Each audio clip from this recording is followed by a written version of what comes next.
Okay, Wednesday edition of the After Show. You got Wake Justice with you. Wake over here on the East Coast. And Justice on the West Coast of the contiguous United States. Thank God it's Wednesday's child is full of Whoa Wednesdays. Yes. Whoa, Nelly. Oh, my God. We're trying to hold the reins and keeping the galloping steed from going away with us on his back and out of control. Well, we got lots to talk about today, but first, I want to know how you're doing out there in upstate New York, Wink. Not bad. It is 64, sunny, partly sunny. It's kind of partly sunny, partly cloudy, but it looks like it's going to be a nice day out there. Probably up around the 70 before it's over.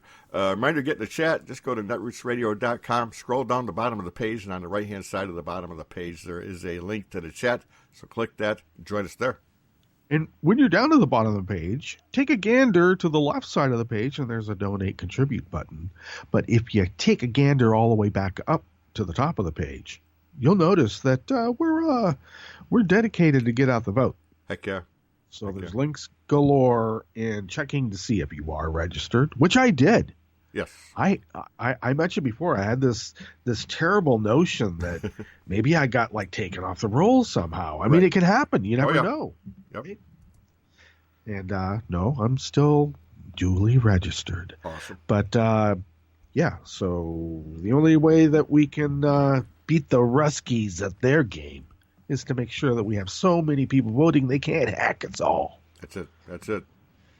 Well, here along the banks of the Rogue River in the Rogue River Valley of Southern Oregon, it is currently 49 degrees, slated to go to 64, rain all day. Yeah. So, I mean, it's not really rain all day. It means, streets will be wet. Right. Roads will be wet. The sky will be overcast. We'll have some precipitation fall. And, I mean, we have a different definition of rain. Let's just put it that way. This is a splattering. It's just a mere splattering. There you go. But I like it. It's making my lawn go crazy, and I just can't mow it. It's too wet. Yeah, no, too wet. But at least I know it's healthy. Yeah, exactly. Yeah, I've got some roses popping. The rhodies and camellias are, I kind of was hoping they'd pop earlier, but they're starting to get some buds with color on them, so that means they'll be popping soon. Honeysuckle and everything seems to be doing well, growing ever so along the fence line, and we have some arches that I put over the gates, entrance ways and such. So right.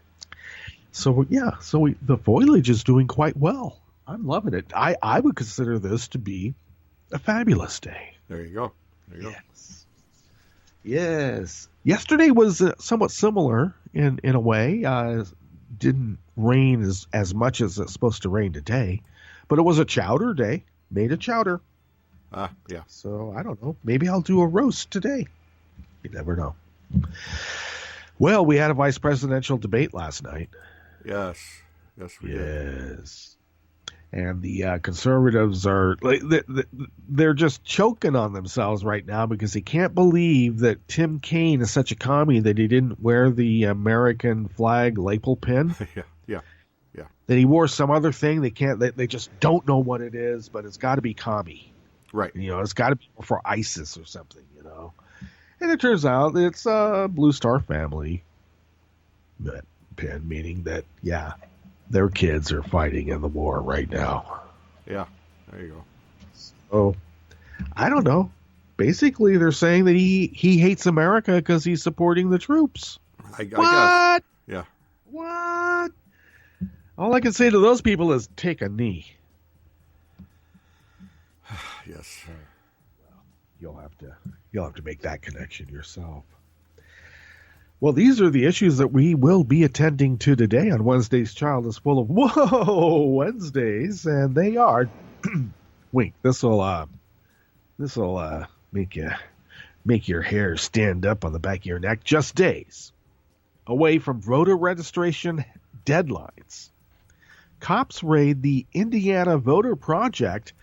Yes, that's Mike Pence's Indiana, by the way. and confiscate all of its registrations after Republican allegations of fake application information. Yeah. Did it with Acorn, and we're going to do it with you. The director of True the Vote alleges the Obama administration is rigging the election against Trump by registering non-citizens. Yeah. There's a scandal going on in registering non-citizens because it leaves a paper trail in which to be able to arrest those people. Isn't that odd? They would do that. Indeed. And a professor of history states that Trump not accepting the victory of his opponent would not only be unprecedented, but treasonous as well. Well, we'll see whether treason's something that shouldn't be, thrown around lightly. Right. I think it should be picked up in all of its weight and dropped right on the person's foot. There you go. If it's deserved. So we'll see. Like I said, I don't know. Treasonous, seditious. These are things that should usually be reserved for people running for office.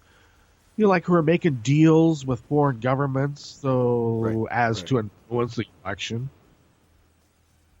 I mean, that's only happened. Nixon did it, to LBJ. Oh yeah, and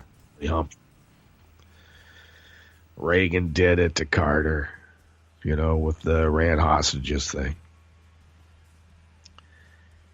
I don't know. I heard last night that Putin is a small-time dictator. And you got to be pretty small to be able for Mike Pence to call you small. Because he's no giant in the industry, as they say.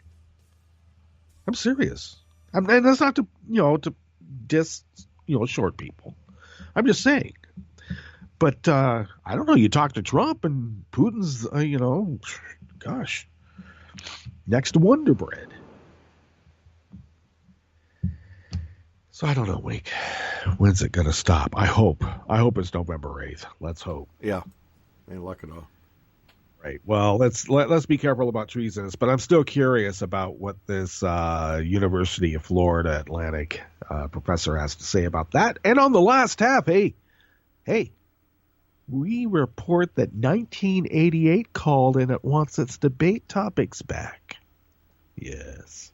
And a Manhattan tax lawyer explains how a Nazi looted painting ended up at the University of Oklahoma.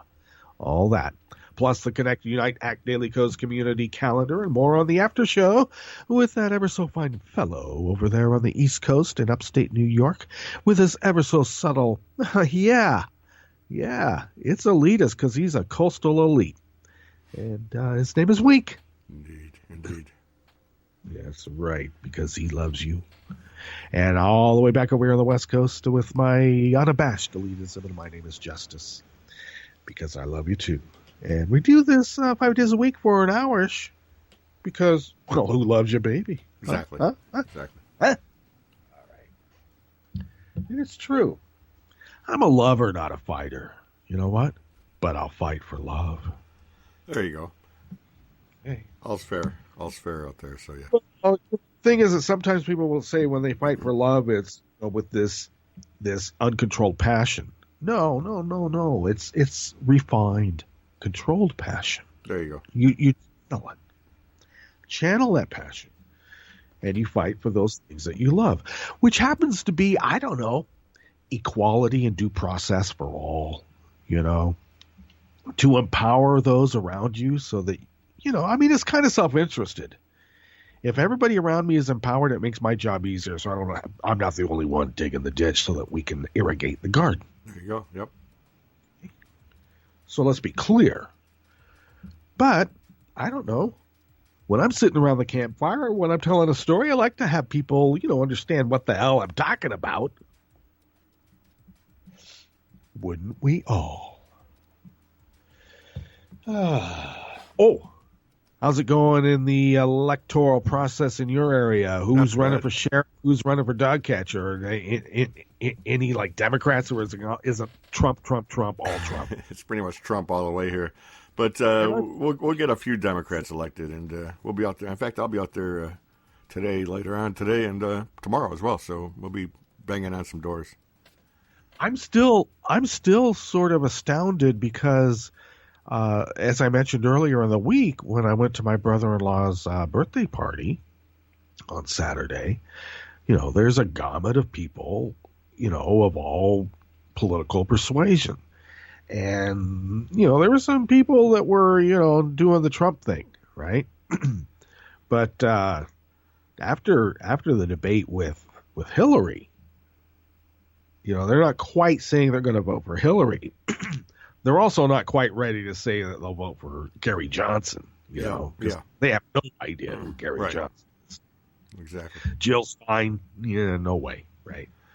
Yeah, but no chance. No chance. There is a little sort of weakness in that steel infrastructure that makes their view about Trump, kind of weak. Yeah, they're questioning it. Right. Wow. So, of course, last night I got to say, Pence had that. I don't know. I call it sort of like a serpent calmness. The way he did his eyes. It's very serpent-like. Yeah. He's a snake. Yep. Okay. And and he seemed calm, cool, collected, but with that kind of oily sheen that snakes have. God, I hate that. Heck yeah. Yeah. And lied through his slithering forked tongue constantly, and he did it so calmly. He goes, yes, Eve, take the apple. The apple. Yeah, indeed. Oh yes, it's the tree of knowledge. At least that's what you're told. No. Oh God, I'm serious. And he's like a preacher too, and a radio guy. A lot of people are saying, oh, well, he knows how to look on camera. Well, he was a radio guy. He learned all that other stuff later. Yes, he did. Well, we better get into these stories because we don't have all day. There you go. All right. I always love it, when they say that Obama's rigging the election. Yeah. It's like they are rigging the election. They always say, we're going to run right over tackle. Yeah. Then they run right over tackle. So we might as well defend that thing running right over tackle. All right. Just days away from... Oh, I'm sorry. This is out of Raw Story by the great Sarah K. Burris. Just days away from voter registration deadlines, police raided the Indiana Voter Registration Project in Indianapolis as part of their investigations into allegations of fake voter application information. Wow. This is like what happened to Acorn. Funny how that happened. Exactly. The investigation began in Hendricks and Marion counties. It has now grown to also include Allen, Delaware, Hamilton, Hancock, Johnson, Lake, and Madison counties, police say. County Voter Registration Office suspected something was wrong when they began receiving fraudulent applications filled out with a voter's information, which I have to say was given to them by the Voter Project people themselves. Yep. And said, look at these. Because by edict, in exactly the same fashion as Acorn was mandated to do, when they saw irregularities, they turned them over to the state for the investigation. And what did the Republicans under Karl Rove do? Oh, well, it's all of Acorn is corrupt. Look, and not once was it ever mentioned they're the ones that discovered the anomalies and turned it over to the authorities. Yep.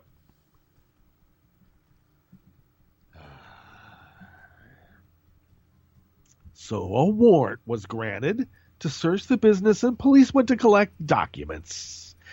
They say, however, the investigation could continue, for weeks or months. Yeah. We have an election coming up on November 8th. Oh, well, the wheels of justice turn, but ever so slowly in some cases. Don't you know? Given the expansion of counties that are part of the investigation, fraudulent records could be in the hundreds. County officials noticed it from forms that had combinations of made-up names and made-up addresses, along with real names, with incorrect addresses and incorrect dates of birth, that the Indiana Voter Project people found themselves, by the way. Just saying. The current laws in Indiana require all registration applications to be processed according to their policies. These incidents are typical of what was seen in the 2008 election, when organizations paid canvassers by the number of registrants they were able to get instead of a daily wage. It can incentivize people to make up registrants to fill out more forms. Fake registration forms in previous elections where this occurred were filled out using names from Mickey Mouse to celebrities like Brad Pitt. In the end, however, no actual voter fraud took place because Mickey Mouse didn't show up at the polls to vote. Right. Exactly. When Ross Story reached out to the Indiana Voter Registration Project, Patriot Majority USA President Craig Verroga said, after all is said and done, when this partisan investigation finds no wrongdoing by the organization, Connie Lawson and the Indiana State Police will have prevented 45,000 African Americans from voting in this year's elections. That is why today we reported this outrageous actions to the Department of Justice. God. According to an Indiana Voter Registration Project release, the state of Indiana has processes in place to catch problems like these, and clearly the system here worked. Anytime the Indiana Voter Project saw problems or irregularities, they said they reached out to the proper authorities. Those who legally registered to vote with a canvasser are fearful their registration was changed can contact the Secretary of State's office at 1-866-IN-1-VOTE. The voter registration deadline is October 11th. Wow. 6 days. Nice. Oh, yeah. Can you imagine if a Democrat did that? Oh, yeah. Oh, my God. The militia would be out? Yep. Oh. I don't know. At least in this reporter's opinion. All right. Well, this next story is by our good friend Carolee Coons over at Crooks and Liars. We ought to reach out to John Amato. You know, he and Armando had the sports show going on for a while. Yes. We should just reach out to John and see if he wants to chat sometime. Yes, absolutely. Well, Carolee begins her article thusly. My old buddy, Catherine Engelbright, is raging over at Breitbart about how the Obama administration is rigging the election against her fellow racist xenophobe, Donald Trump. She and her cabal of white supremacists are very, very disturbed by this. So, Right Wing Watch, who monitors Breitbart so we don't have to. Right. Has this transcript. Engelbright told Breitbart's Alex Morrow that there's potential for non-citizens voting to be a very big threat in the election, as it is every election with these people. Everyone! She cited the motor voter law that allows people to register to vote when obtaining government services if they affirm their citizenship under oath. Well, actually, it's a little bit more involved than that. Because we have a motor voter law. I'm automatically registered to vote here in the state of Oregon. And you actually have to present a little bit more documentation than just simply an oath. Right. But let's just say that she's right. Simply an oath. Well, it's not like, okay, go ahead, you can go now. I think they're affixed with some sort of number and an address in which to be able to contact them to give them voting materials. And warrants for arrest, by the way, if they need it. Engelbright claimed that the citizenship meta tag gets scrubbed out very quickly as these documents make their way through government agencies. So it's absolutely a real thing to worry about non-citizens voting. And that's a direct quote from her. And it's very hard to look at the situation any other way except to believe that it's been done intentionally by this administration, she concluded. Actually, Carolee interjects, it's hard to imagine any non-citizen registering to vote, given that it leaves a paper trail that makes it easier for them to come to the attention of the authorities. Hey, Kathy, but don't let facts bite you in the butt when fantasies will do. Right, right.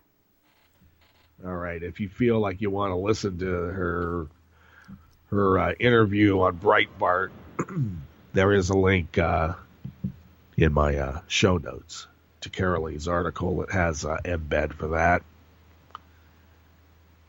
I didn't want to hear it on air. You got to do it. You got to do it so you can turn it off. Right. I'm serious. Sometimes it's like fingernails on a blackboard. Indeed. You don't make so much. Oh, boy.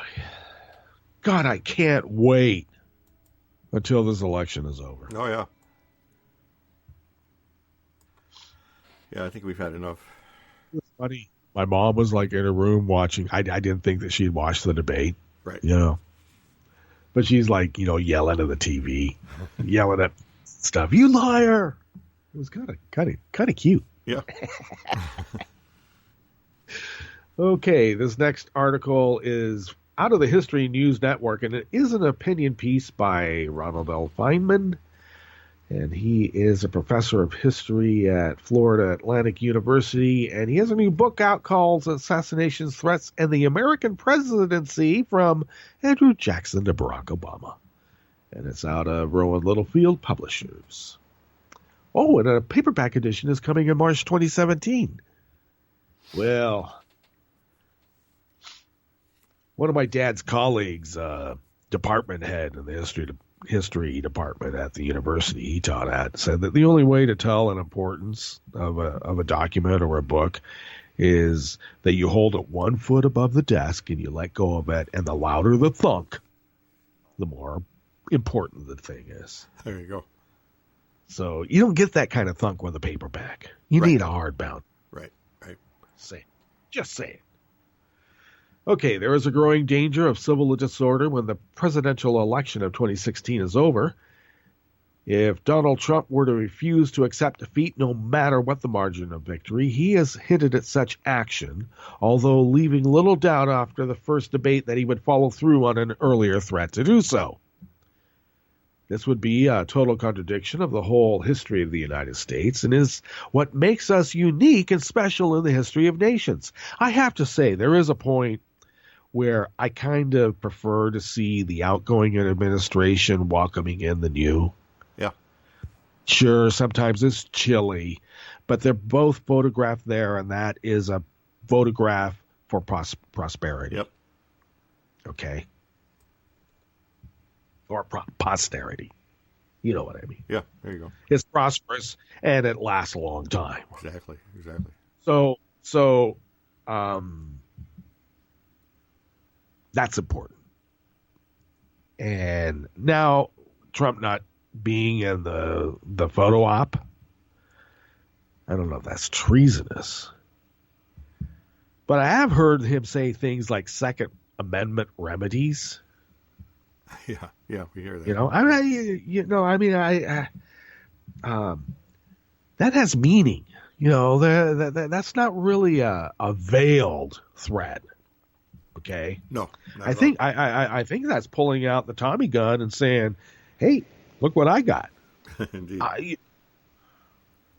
But I should say that's in this reporter's opinion. Now back to this fellow's opinion. Okay. So that we have peaceful elections and a peaceful, stable transition of government in which the loser gracefully concedes and supports the winner and often is at the new president's inauguration. The tradition of peaceful tradition began when Thomas Jefferson defeated John Adams in 1800 and continued when John Quincy Adams won a hotly contested election in 1824 over Andrew Jackson. Yes. Good thing, too. Yeah. Despite having fewer electoral votes, Jackson was furious, but he used his energies to defeat Adams in the next presidential election rather than stir internal civil disorder. There you go. I alluded earlier to previous elections in which the Republicans were doing some nefarious, underhanded, and seemingly seditious acts. And the Democrats knew of it all the time, but because of our embracing the big picture, LBJ is on tape saying, this would tear at the fabric of our society. Oh, yeah, yes, I know, was the response from the Republicans. Yep. And so it didn't.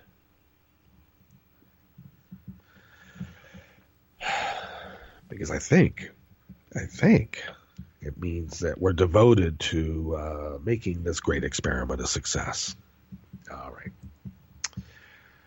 So the tradition of graceful defeat also included Stephen Douglas backing Abraham Lincoln after the presidential election of 1860, and third-party nominees John C. Breckinridge and John Bell trying to resolve differences peacefully before the Civil War began 6 weeks after Lincoln's inauguration.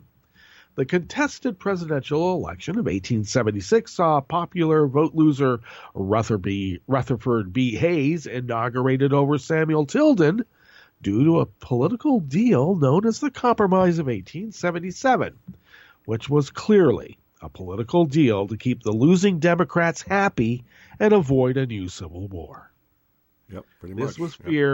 This was feared during the 4 months before the inauguration, but Tilden was gracious in defeat.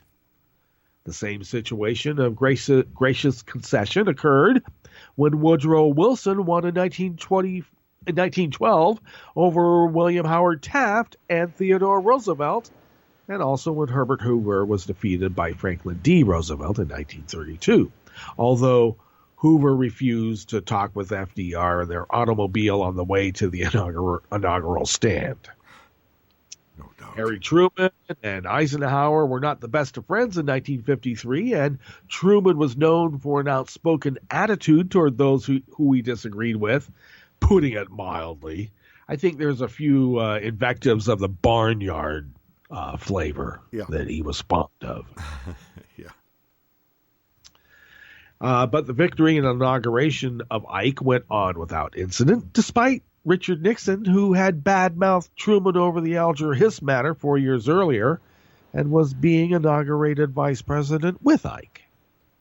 Eisenhower might have felt that John F. Kennedy was too young and inexperienced to succeed him, but was gracious with the new president at the inauguration. So was Johnson when Nixon succeeded him in 1969, despite Nixon's known reputation for a lack of ethics in his campaigning methods over his career. And also, on tape, the LBJ tapes, where they catch him and his crew making a deal with the North Vietnamese and trying to upset the Paris peace talks. Thank you very much. Yep. And Gerald Ford conceded gracefully to Jimmy Carter in 1976. In fact, the two men became fast friends over the next 3 decades. The closest such association since Thomas Jefferson and John Adams renewed their former friendship that had existed until the two men sought the presidency and competed against each other. Jimmy Carter was very unhappy over his defeat. Yeah, hold those hostages, a little bit longer, and then I'll win the election. And then they're released on the inaugural day. By coincidence? Apparently not.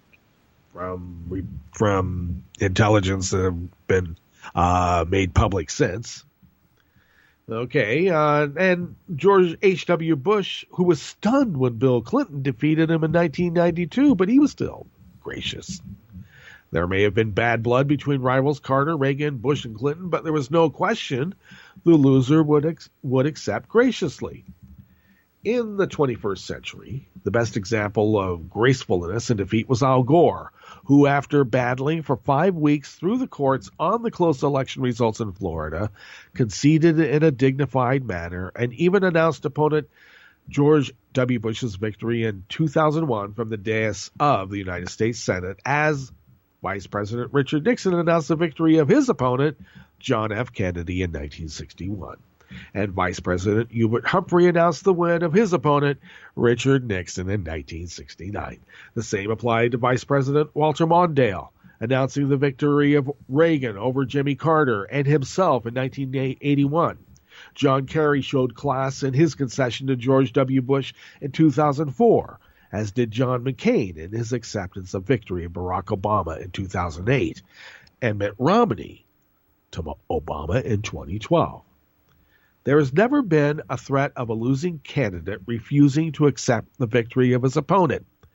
Even in the midst of an ongoing civil war, or in the midst of the Great Depression, or during the tensions of the Cold War years, there is absolutely no excuse or justification or even a perceived possibility that Donald Trump might cause a major threat to civil order by encouraging his supporters to refuse to accept his defeat.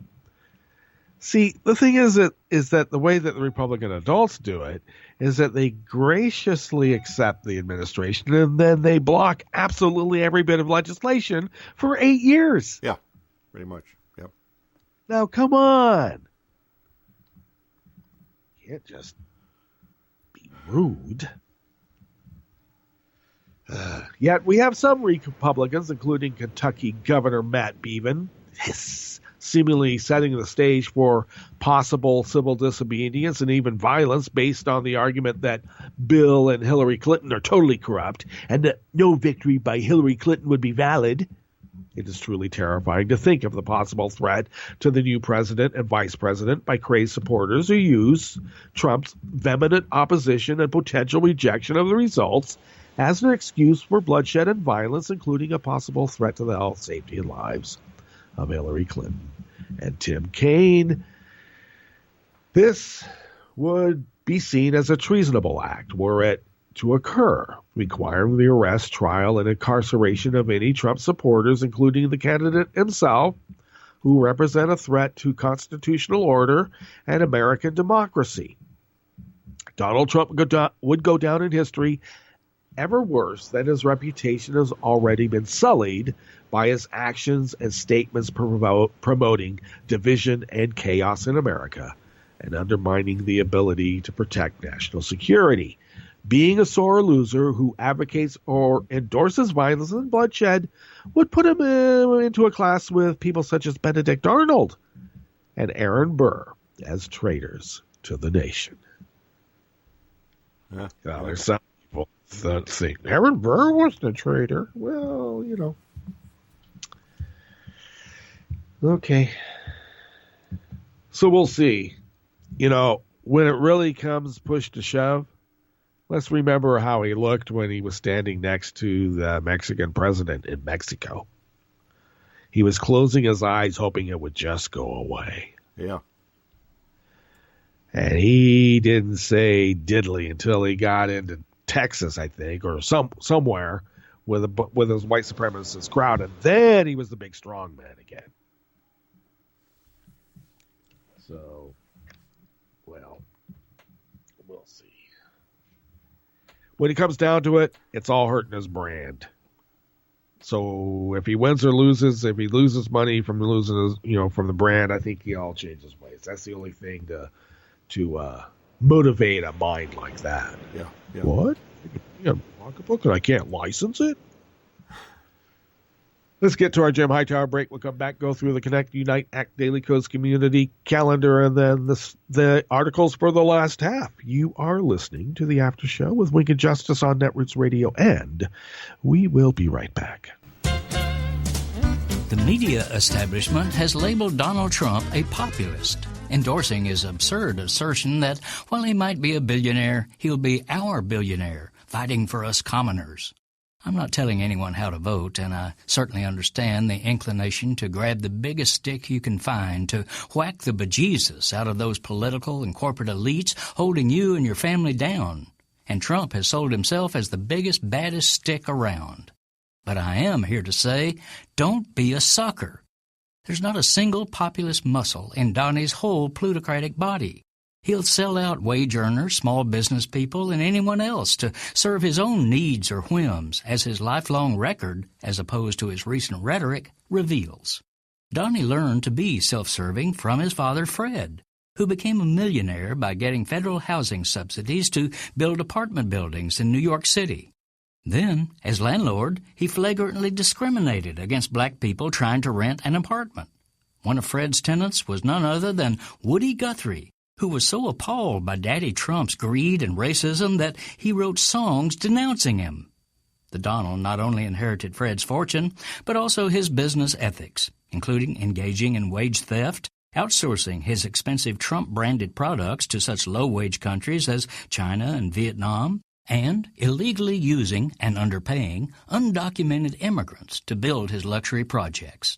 Also, he's been sued hundreds of times for stiffing cabinet makers, plumbers, and other small business suppliers. This is Jim Hightower saying, Donald J. Trump is a swaggering son of privilege who has never been on the side of working people and most certainly would not be a populist president.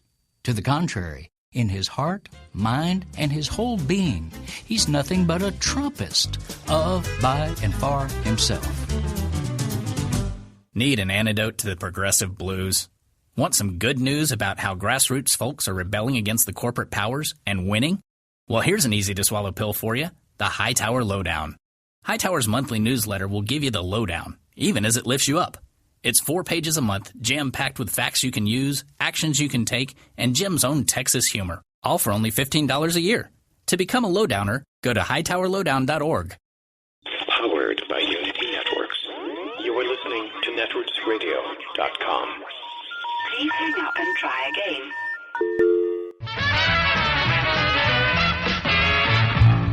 From a point at sea to the circles of your mind, a new force is at work for planetary transformation. New radio for a new Earth.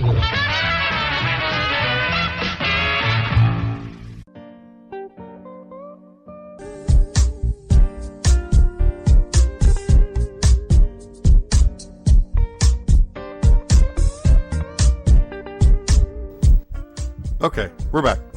And indeed, we are back, and thank you for sticking with us. This is the After Show with Lincoln Justice on Everett's Radio. Justice here along the banks of the Rogue River on the Rogue River Valley of Southern Oregon and the West Coast. Week is in upstate New York, 21 on the East Coast. And our far-flung, illustrious crew, they are the ethereal creatures who reside in the cloud, whose advanced intergalactic technical abilities allow Netroots Radio, and thus by extension the After Show, to span the globe, the universe, and if there's something beyond the universe, beyond that too. Oh, hell yeah. Oh, yeah. Yes. After all, thinking is the best way to travel. Exactly. Okay, today's Connect, Unite, Act Daily Co's community calendar diary is facilitated by Angry Marmot. And Angry Marmot's question is, any fall rituals? So do you have any fall rituals? Do you collect apples and make them into cider? Do you Not really. We pretty casual. There's nothing really written in stone or anything. We do go. There's a local outfit that does their own cider, makes their own cider, and we hit that spot. It's only about 5 miles away on the fly. And yeah, they do. They've been doing that for probably 100 years. You don't, you don't like change the interior decor, to orange. Yeah, well, yeah, we do that a little bit. Yeah, put Okay. some, make it look more like fallish, I guess. But yeah, not a lot of stuff that we do, but we do run and get some cider, that's for sure. And like I say, spruce up the interior a little bit. Yeah, I like to go into the forest and dance with, the leprechauns. There you go. There you go. Yeah. Yeah. We have a grand old time, and reveling in the harvest. And you're in that neck of the woods where you can kind of do that. There's a lot of forest. Yeah, there's little sprites. There's wood sprites. Yep. And you go out there and you dance around, and you wear flowers in your hair. Exactly. And you, like I said, you revel in the harvest and commiserate about the hardships to come when the snow freezes everybody's rear off. Oh yeah, absolutely. Now looking forward to it. Little wood sprites. Yes. All right. So the Daily Co's Asheville Cossacks in North Carolina are, of course, meeting up Monday, October 24th from 12 p.m. to 6 p.m. at White Duck Taco, 12 Biltmore Avenue, Asheville, North Carolina. And this is to inspire each other and support Reverend Barber and the early voting campaign that starts right about that time. So get a hold of the Connect Unite Act Daily Co's Community Diary. The appropriate links are there, and that is your Connect Unite Act Daily Co's Community Calendar for the 5th of October. Yeah. 2016. So, before we get into these stories on the last half, playoffs on the baseball started last night. Yep. Okay. So we had like Baltimore and Toronto playing. Yep. Tonight, guess what? We have the Mets against the Giants. Yeah, you should be able to beat the Mets. So you don't call them your Mets? No, I don't follow. Okay, Mets, I just wanted to make sure. No. Because I don't want to sow any discord. Oh here. No, not at all. I'm a Yankees fan. We didn't have a great year this year, so I say we. I mean, I already learned long ago, even among us who are comrades. Yes. Companions. Yep. Don't diss the New England Patriots. Yeah, there you go. Yeah. Do that. Now I don't diss. To me, it's all a joke anyway. I'm not really. I'm not specifically aligned with any football team, whether it's my home team or not. Right. Sports is just that. It's should be mindless entertainment and not cause people to want to blow up each other because, Yeah. What kind of year you had or whatever, yeah. Getting into fights, I guess a Raider fan is under indictment for attempted murder because I hope the guy didn't die, but from some fight, I can't remember. Was it Cleveland or I can't remember the opponent. Right. But what's up with that? That's stupid, right? Yeah, it is. So, but all that aside, baseball's winding down. Yes. Basketball's preseason. Football is, kind of moving along too. Oh, how's Syracuse doing? Are you liking them? They're having a rough year as usual. As they just had the last 5-6 years. They just had a rough season. They can't get their defense together, and their offense is okay. They can score 25 points a game. They just can't hold the other guys to less than 40. Unfortunately, so. All prospects, none for that. They're like 2 or 3 years away from being a 500 team, and then we'll see from there. Because they're going to win 2 or 3 games this year, and that's about it. But remember back in the day, Syracuse was a powerhouse. Oh yeah, absolutely, and it wasn't that late. Even the '90s, they had great teams. It's just been the last 7-8 years or so that they've really had tough times, as they say, and it's mostly about the defense. Their defense is just terrible. Yeah. All right, let's get into these articles for the last half. This article is by Ian Millhiser, of course, How to Think Progress. Calls him the Justice Editor. I'm gonna have to talk to these people about that. Yeah, I would. No, that it's me. Yeah. No one. I edit myself. Okay. Debate moderator outsourced all of her questions on the economy to a group of fiscal conservatives. 1988 called. Yeah. Well, Ian Millhiser begins. That was weird. Tuesday night's presidential debate felt, as Ezra Klein noted on Twitter, as if it fell out of a time warp. Moderator Elaine Quignano spent far more time on Russia than she did on domestic policy as a whole. She roped together an entire raft of topics under the outdated phrase social issues. And she asked a grand total of 2 questions about the economy, and both of those were literally outsourced to a deficit-scold organization whose Twitter handle is Budget Hawks. Yeah. That's the nonpartisan institute she quoted from. Yeah. Unbelievable. Okay. Quijano did not ask either candidate about their plans to foster job growth. She did not broach the subject of trade or ask about home ownership or wages or job training or poverty. Instead, she asked just 2 questions about economic policy, and she explicitly attributed both of them to, quote, the Nonpartisan Committee for a Responsible Federal Budget, unquote. The first asked if the 2 vice presidential candidates are, quote, concerned that adding more to the debt would be disastrous for the country, unquote.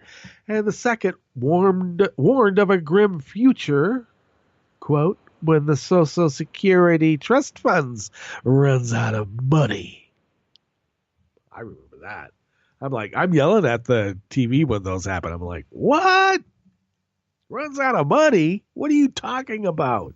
Exactly. Well, I guess I would. I guess it would if we had Republican legislators gumming up every fiscal bill from now until 2070. Yeah, it would, actually. It would run out. Okay, so who is the Committee for a Responsible Federal Budget? They are probably the leading advocacy group promoting the idea that federal deficits are out of control and shrinking them should be a top priority. Their board members include both Alan Simpson and Erskine Bowles, co-chairs of a government commission that tried and failed to advance various proposals supported by deficit hawks in 2010. You know, like chain CPI.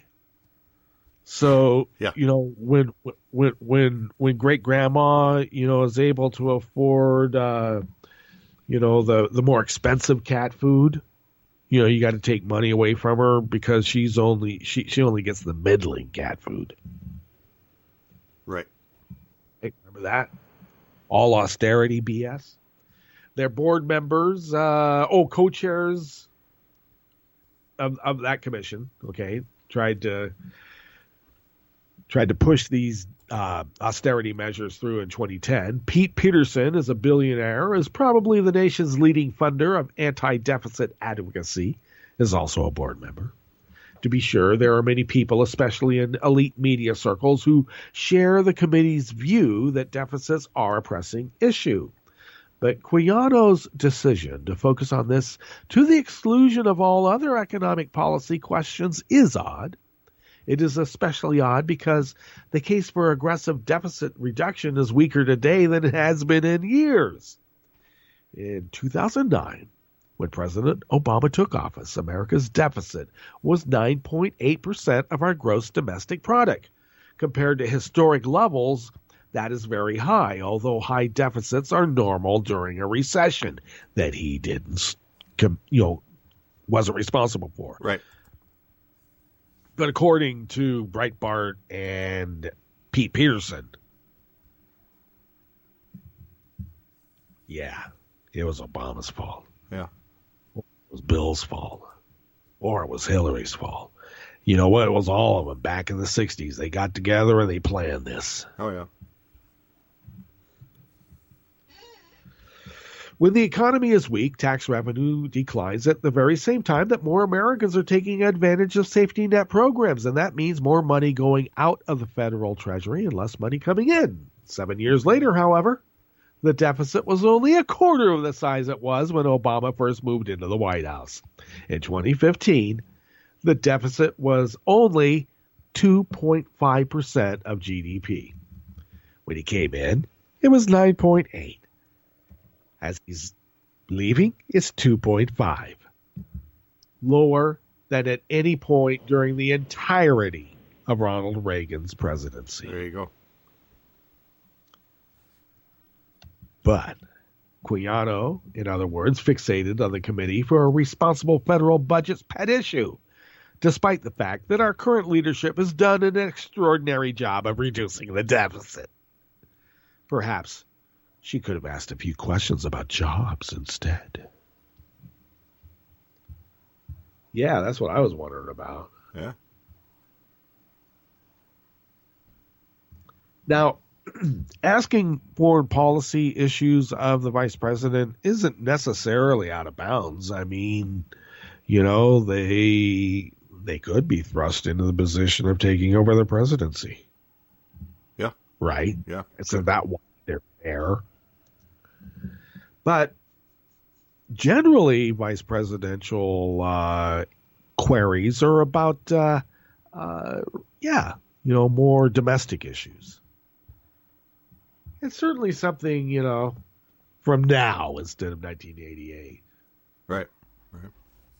No, I heard the same thing. I mean, it's like, getting shot in the street, Willie Horton. Hey, wait a second. Willie Horton? What are you talking about? Okay, this next article came out of Newsweek, and it is by... it doesn't say. Oh, yes, it does. Here we go. Max Kuttner. Raymond Dowd is angry. He shoves a ream of paper several inches thick across the conference table in his Midtown Manhattan office. The stack contains copies of property declarations by Jews from nearly 80 years ago. Tax documents aren't the most thrilling read, but Dowd, a lawyer who has handled several World War II-era restitution cases, says the papers are essential to understanding how the Nazis stripped Jews of so much art by making Jews declare what they own, sometimes in exchange for travel papers. The Nazis were creating an inventory of their belongings. This happened on a sunny day. Birds were singing, Jews lining up. A blonde chick with a typewriter typing this stuff up. No machine guns, no violence, he says. Some tax thing. That's how it happened. The Nazis used those records of what Jews owned and similar methods to plunder their possessions, including an estimated 650,000 art objects. The thefts included Van Gogh's portrait of Dr. Gachet, Vermeer's The Astronomer, and Klimt's gold layer Art Nouveau masterpiece Adele Bloch-Bauer the One. They also included a painting of a peasant woman with a flock of sheep, which now hangs in a wood-paneled room at the University of Oklahoma's Fred Jones Jr. Museum of Art. Painted by Camille Pissarro in 1886, shepherdess bringing in sheep arrived at the OU Museum in 2000 as part of a gift worth $50 million. In 2008, Sotheby's appraised the painting at $1.5 million, and a school magazine once singled it out as a breathtaking highlight of the collection. It's also a work the Nazis stole from a wealthy Parisian family. Their lone heir, a Holocaust survivor, spent her adult life searching for her shepherdess, and now she wants it back. Billions of dollars, many, many billions of works of art are still out there, says Ronald Lauder, the philanthropist and Estee Lauder Cosmetics Company executive, who has been a leader in the mission to return art stolen by the Nazis. Despite massive efforts in Europe and the U.S. since World War II to reclaim the plundered assets, advocates say some 100,000 works remain missing, and that many museums are fighting to keep them from their rightful owners. They belong in a museum. No, my grandparents own this. My uncle owned this. No, possession's 98% of the law. We got it now. Jesus. What bothers me is that people are fighting this, But, okay. Yeah, I guess, yeah. If the way to get it back to its rightful owners is going through the bureaucracy that the Nazis set up in which to plunder it, and we can use those accounting processes in which to find where they are, I don't know. Just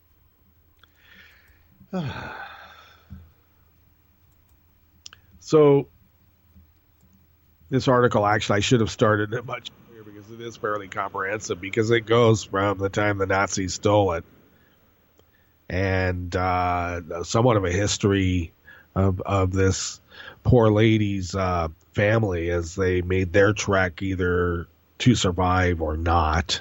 Right. And the emotional cachet that's involved in that this is a memory not only of a great piece of art, but of your family. Isn't that what then constitutes something as priceless? Pretty much, yep. More than $1.5 million. Well, the ending of this tale might be less happy for Oklahoma University. Representative Hasselhoff and others think the Fred Jones Jr. Museum's Weitzenhofer collection has additional art stolen from Jews. Meyer's lawsuit noted that a Renoir was apparently sold by a collector fleeing Nazi Germany, a red flag.